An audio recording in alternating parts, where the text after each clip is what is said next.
Welcome to Stories of Transformation, an NRCDV radio podcast production. This is episode 2 of our Inspirational Women series highlighting the life experiences of advocates in the field of gender equity and social justice.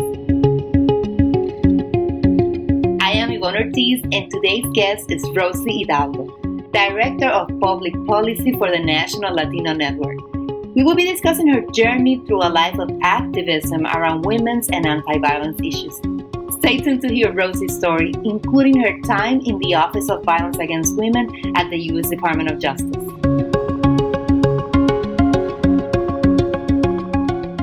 Welcome, and thank you so much for joining us today, Rosie. We are so glad that you're here. To get us started, let's take it back to the beginning. What was your dream job as a little girl?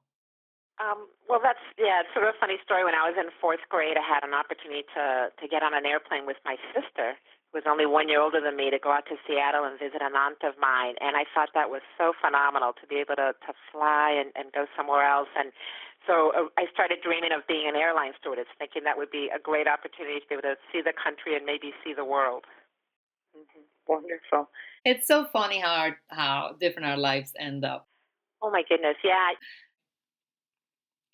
Can you share with our listeners a story of personal transformation or even a life experience that really helped define who you are today? There are probably a few that I would like to highlight, but I'll just focus on one that's sort of in terms of a life experience that defined the path I'm on as an attorney and as an advocate. And later, from wanting to be a stewardess, I eventually worked my way to thinking I might want to study medicine. And when I was at Georgetown University as an undergrad looking for a work-study job, I ended up working at the hospital as an interpreter. So I would be there. And now that I look back and do language access advocacy, I'm just completely alarmed that I was hired as an interpreter without any real testing of my sufficient Spanish skills to really be interpreting in the middle of surgeries and with doctor-patient issues. But that's a whole other matter. But regardless, that's how it was back in the days. Anyone that was said they spoke Spanish could be hired, and immediately without any training or evaluation, there I was put to work as a Spanish interpreter in the hospital. But and since I was considering, studying medicine and maybe being a doctor, I thought that would be a great place to get a feel for it, working in the hospital. But what was a transformative experience was one time when a patient was brought in the emergency room, and he was wheeled in on a stretcher. And this was a gentleman from Central America who was working in construction here in Washington, D.C. His name was Maximiliano, I'll never forget. And he had been on a construction site, and a wall fell on him, and as he fell, he landed on a metal beam and severed his back. So he was brought into the emergency room, and as I was working to interpret with him later and try to figure out how to connect him to resources, what I realized is he had no insurance, and in fact he was undocumented. But this man had been working hard for years, and he had a wife and several children who were reliant on him, and now he could no longer work. But then I realized that without insurance too, he could no longer even get this critical care he needed. They wanted him, after the initial emergency room response, then they were telling him that he was going to have to be transferred to a public hospital, that it was going to be very difficult for him to get the full care and treatment he needed for the severity of his injury. And they kept saying to him, well, if this was a workplace injury, your workplace should cover it. But as we found out, his workplace, because he wasn't documented and they're paying him cash under the table, they said that they took no responsibility and didn't acknowledge that he was a worker there. So to make a long story short, I was so outraged that someone could be so exploited, and the tremendous impact this was going to have not only on him but his wife and children who were going to end up homeless. So someone had mentioned to me that there was a legal program in D.C. called Ayuda and that I should call them. So this is going way beyond being an interpreter. At this point, I'm like, how can I connect this person to resources? How do we? So as I called Ayuda and working with them, we were able to find an attorney, a pro bono attorney, willing to represent him and get people at the work site to sign affidavits that, yes, in fact, this injury occurred at the workplace, that he'd been a worker there for years, and get them to take responsibility for his medical care. So to me, that was so empowering, the thought that someone who could be so exploited, yet if they had access to legal services and if someone stood up for basic human rights and human decency and making sure that our laws mean something, that people can't be exploited as human beings regardless of their immigration status. So that was life-altering for me. I ended up leaving the hospital, going to intern at a UVA, and subsequently deciding to pursue a career in law and do this kind of advocacy. And so I feel blessed to have had that opportunity to have that experience. Yes, what a life-changing experience. And I'm so glad that you were able to be there to help. Rosie, you have been such an inspiration to so many advocates. Can you tell us about somebody that really inspired you through your journey? You know, reflecting on that question, the person who most comes to mind, although I've been very blessed to have a number of different mentors and people who've inspired me, but the person who foremost comes to mind is Julia Perilla. And Julia Perilla is someone who she was a founder of Caminar Latino, a very innovative program in Atlanta. But Julia is someone who came to this country as an immigrant with 5 daughters, herself a survivor. She really sought opportunities to make a huge difference and went on to get her PhD in psychology and start this program, Caminar Latino.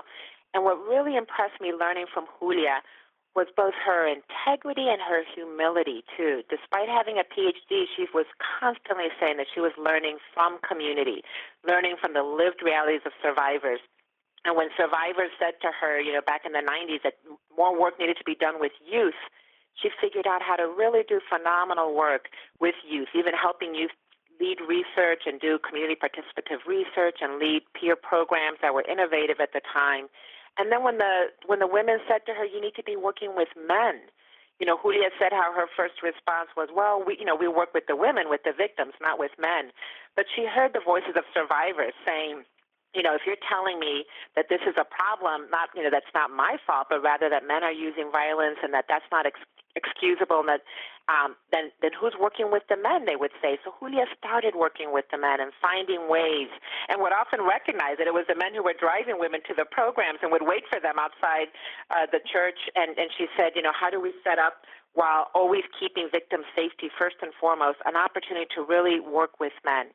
And at the time, there were many people pushing back against that, but Julia led the way. And that to me is something that's so inspiring, that Julia is someone who was always sort of working towards pushing boundaries and working towards social transformation and continuing to say that we can't just stay with what we're doing. We need to keep figuring out how to do this work better, really guided by the voices of survivors and of communities and the lived realities in Latino communities. So she's someone who has really inspired me. And one other final story about Julia, I'll never forget one time we were talking, and she was saying that when she and this other guy who would lead the groups with men would check in at the beginning of each group on, people's use of violence or power and control. And Julia said, I would check in, too, on my own use of power and control. And I remember that sort of startled me at first. I'm like, Julia, you embody, just, all these other values. And she said, and then Julia said, we all need to check in. We all have privilege. We all have power and control. And we need to figure out how, on a weekly basis, we might be, using them in a way that undermines or, others or is not a that's not positive. So to me, that was a really valuable lesson too of the humility with which we all need to be doing our own work and be checking in on our own power and control issues. Wow, yes, that is so important. And that actually leads perfectly into our next question. What helped you throughout your life to become a better advocate? And what advice would you give new advocates? Well, I think, again, going back to some of the lessons learned from either Julia and also from my experience with Maximiliano, is, really the need to listen to the lived realities of individuals and continue striving as an advocate, both to acknowledge the good that has been accomplished through advocacy, but to recognize that we have much further to go and to keep sort of I think one of the challenges sometimes, and, we're trying to respond to the initial need to connect individuals to services, which is critical, but I think we have to be careful not to lose our way, that we're not just focused on the provision of social services, but rather we're really working towards social transformation. And what does that mean? And so I think the role of an advocate is both to be as effective an advocate, holistically for individuals, but also to do the policy advocacy, the systems advocacy, to continue seeing what we can do to work towards social transformation. Another powerful experience I had, another mentor was Sandra Camacho in New York, who worked at the Violence Intervention Program, one of the first Latina-run shelters. And I'll never forget, Sandra was so powerful, and in her way too of articulating, both as a survivor and as someone who worked in communities and was providing shelter services. But she herself said, over time I realized as I was explained to women that they should, call the police and file criminal charges, and this was the path for them. She said, women would look at me and say, so what you're telling me is that my husband will end up in jail, I'll end up in a shelter, and my kids in foster care. And how is this helping us? How is this making things better? And, when she had said that, as we were having this is in the midst of this policy, one of the first policy symposiums we did, that really hit me too. Like, yes, as advocates, we have to connect people to services, and we need to make sure that these different systems are responding, but ultimately that can't be the end goal. Ultimately, our communities are telling us, right, that sometimes, sadly, there's unintended consequences and undesired consequences and challenges that systems themselves either re-victimize or work in these silos and in ways that aren't necessarily always best for the survivors and their children and their communities. So I think we have to present a range of options to survivors. I think sometimes advocacy has become sort of this one-size-fits-all approach, and I think we've been moving in positive directions, but I think that being an effective advocate is really understanding these complexities, listening to survivors, and then helping present a range of options and trusting that survivor as you work, with her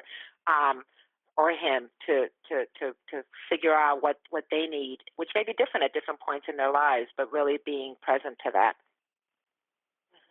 That's true.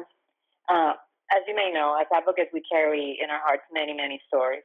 How are you able to continue doing the work without burning out? And how do you take care of yourself? Yeah, boy, that question is more relevant than ever, I think, especially in these challenging times. And I sort of have been asking myself that question more, especially in light of the challenges.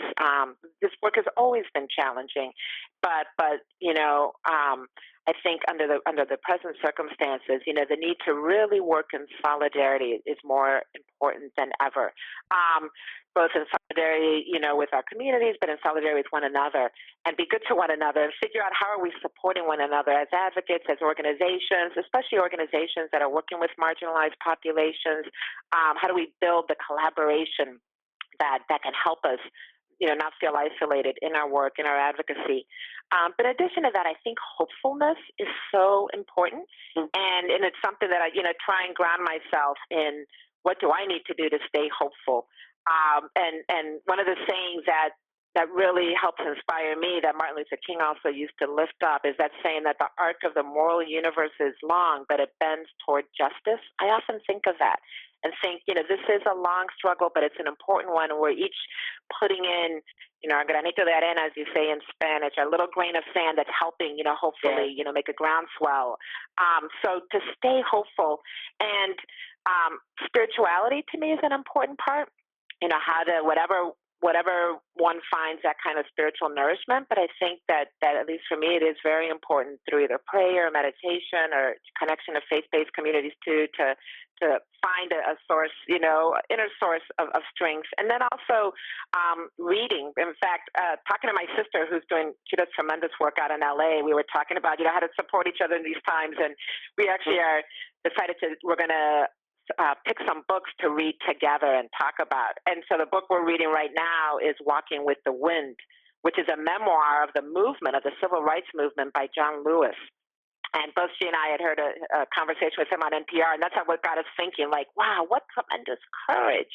And the folks who led the civil rights movement in this country, had, and how do we learn from that, and how do we find strength in their stories. And John Lewis also really does lift up, that sense of hopefulness, that sense of spirit, and moving forward and facing adversity and believing, in a better society.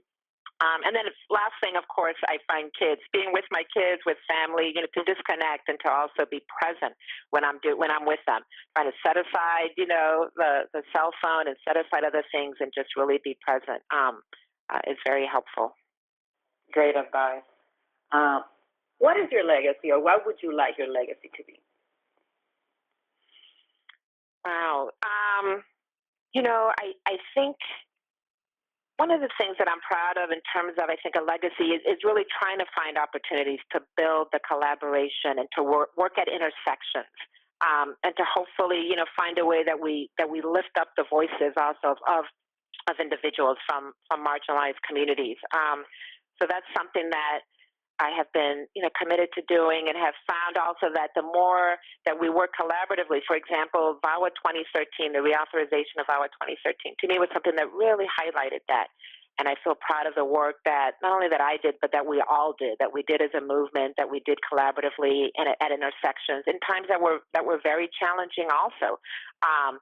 And as we worked towards the reauthorization of VAWA in 2013, we did these community listening sessions. We then tried to see how to improve the bill, and that included recognizing the critical need, for example, for Native American communities in Indian country to make sure that they had jurisdiction over non-Indian abusers, and working with and lifting up and supporting the leadership of women from Native American communities and organizations to really take the lead, but for us to support them. Same with working on the LGBTQ provisions in VAWA that were really, it's so significant, not just for VAWA, but really as the first piece of federal legislation that acknowledged and included provisions, anti-discrimination provisions for LGBT individuals, and writing in there too that the purpose area for making sure that there was an opportunity for funding and resources to lift up LGBT organizations to do this work in meaningful ways in community, and then fighting for the protection and improvement of immigrant provisions within VAWA that were tremendously under attack back then. And I think as we all worked, and across other issues too, with sexual assault, with campus, like all these different issues, what we recognized was the need not to work in silos. We recognized Congress was going to try maybe and pit one issue against another, or get people to support something, but giving up something else. And the fact that we really strove to come up with some core principles in our advocacy, that we all were going to stand up for all of these different important issues. And I'll never forget being in a meeting with senior leadership in the House of Representatives who sort of said, well, why are you all politicizing this with Native American or LGBT or immigration stuff like this?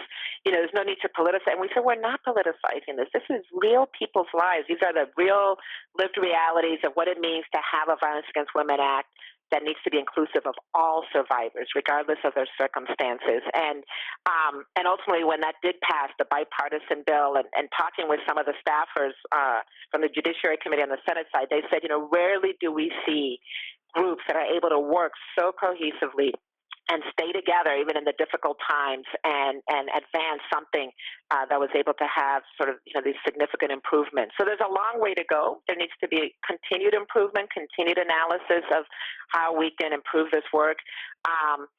Even greater, I think, recognition of the limitations of the criminal justice system, that while we need to improve the criminal justice system, I think we also need to be looking at how do we strengthen other things like restorative justice approaches, if that's something that a survivor wants to undertake. How do we, continue to do more? But I think that's sort of hopefully part of my legacy has been to work collaboratively to help move boundaries, to make sure we bring, the voices of different communities to the table, and that we always are hopeful for, and not just sort of complacent of where we're at, but to keep moving forward. Wow, that's amazing. On this International Women's Day, is there a woman you would like to honor?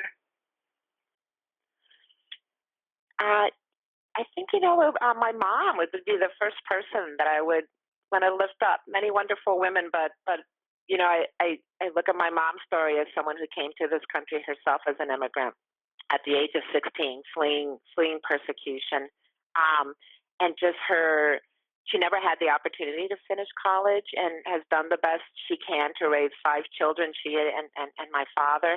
But just seeing her tremendous courage to speak up and to lift her voice up and to support her children, and particularly her three daughters. She always has just been a tremendous source of encouragement and support and perseverance. When I see the way she persevered through very difficult circumstances, she's an inspiration for me. So I do, just blessed to have this opportunity to lift her up and to honor her on this International Women's Day, and Luisa Suarez Hidalgo. She sounds like an amazing woman. Rosie, on behalf of the NRCDV and all the advocates and survivors that have benefited in many different ways from your efforts to eradicate domestic violence, I want to say thank you from the bottom of our hearts. Thank you for being an inspiration to us, for sharing your knowledge. You're such a great source of knowledge through trainings and even through a simple conversation like this one. I'm telling you, you are truly an inspiration. Thank you so much.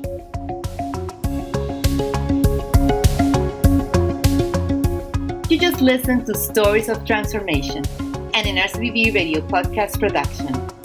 Thank you to today's guest, Rosie Hidalgo, for providing such an interesting discussion. To hear more NRCDV podcasts or to access additional resources on gender-based violence and related topics, visit www.nrcdv.org. NRCDV radio podcasts are brought to you by the National Resource Center on Domestic Violence and supported by the U.S. Department of Health and Human Services, Administration for Children and Families, Family and Youth Services Bureau.